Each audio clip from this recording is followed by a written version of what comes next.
Hello, and welcome to the first video in 2 months, I believe it is. Well, a couple of regular excuses, but generally my main one being, if I ain't got nothing worth filming, I won't put nothing out. But anyway, today we have a bit of a change going on. This camera's about to run out of battery, so better wrap this up quick. But basically, I've now got a full unrestricted license, which means this has happened. Well, how about that? 2008 Aprilia 200. Hee a 900 and something cc V-twin, and all in a chassis and most of the ergonomics, quite a few of them anyway, from the RSV. And of course, as with a lot of these bikes, got the Aprilia Racing Akrapovics on them, both of them. Bought it from a guy in Wallasey, just on the other side of the river to Liverpool. It's done just over 9,000 miles. It's been sawned since 2015, so new tyres and obviously lovely December cold weather, just what we need. And price-wise, it was relatively on the lower end of the bracket compared to other models out there.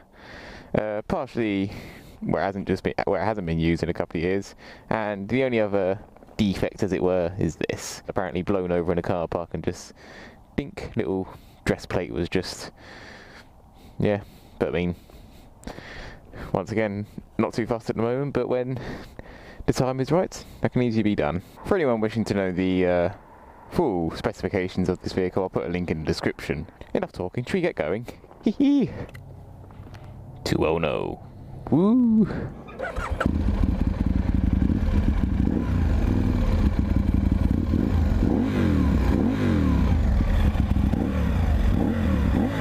Oh, oh.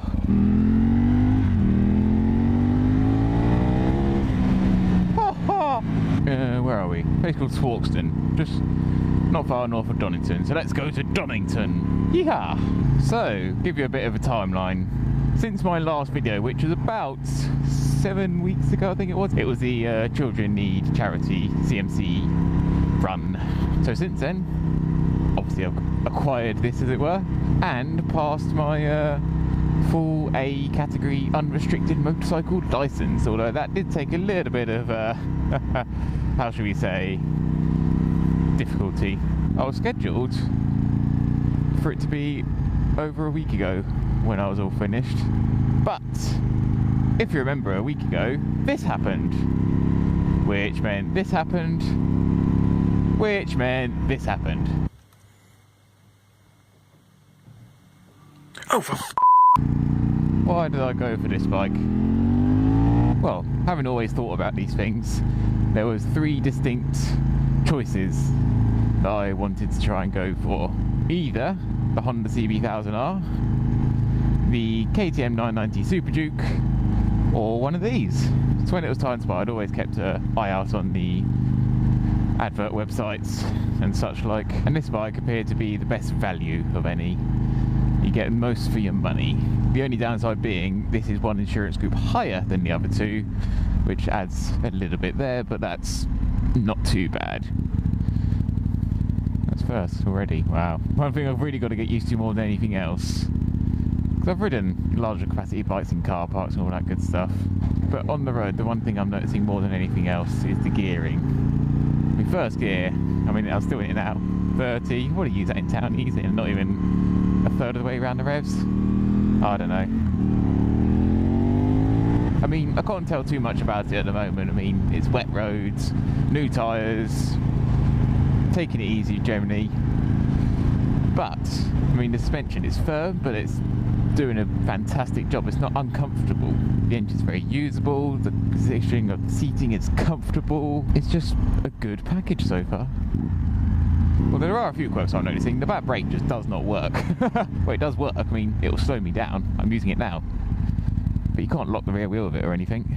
Some new pads or something maybe, because I'm sure these are the original ones in here. What else? Oh yeah, the side stand, the little knobbly bits to put your foot on, is right next to the gear selector. As I found out once, and you just pulled up and you're putting your stand down, it's quite possible you might touch it and go kadunk, stall. And there are a few more little quirks like that, but I mean overall, it just all works. So far so good. What have I done? It's even got a little bit of fairing.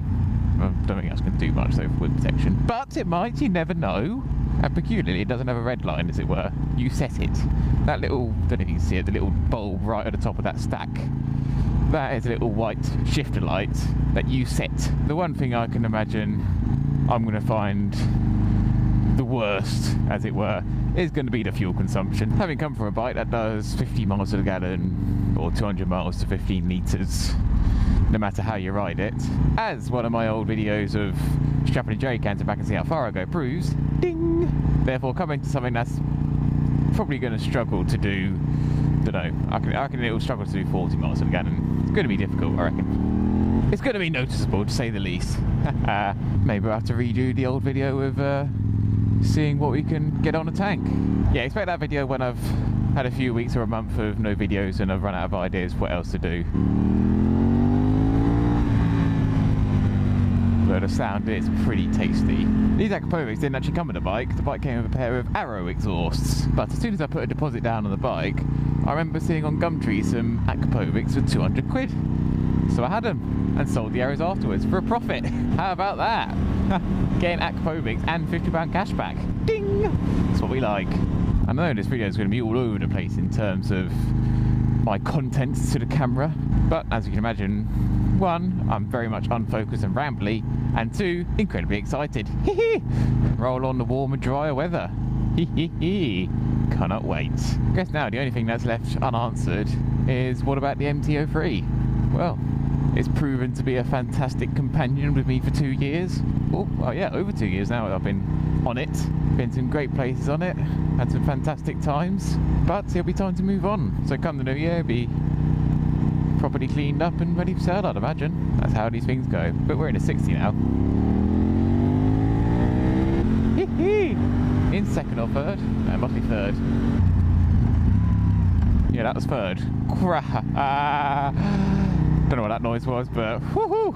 Well, it does mean though, on a dual carriageway I can sit in top gear at about 4,500, which is really beneficial to me. That's really good for me. As this video is now just turning into me going about this bike, I think we better leave it there for now. So I thank you for joining me for my adventure and what is the start of something new. So thank you very, very much, and until next time, goodbye. Ugh, wet drain covers.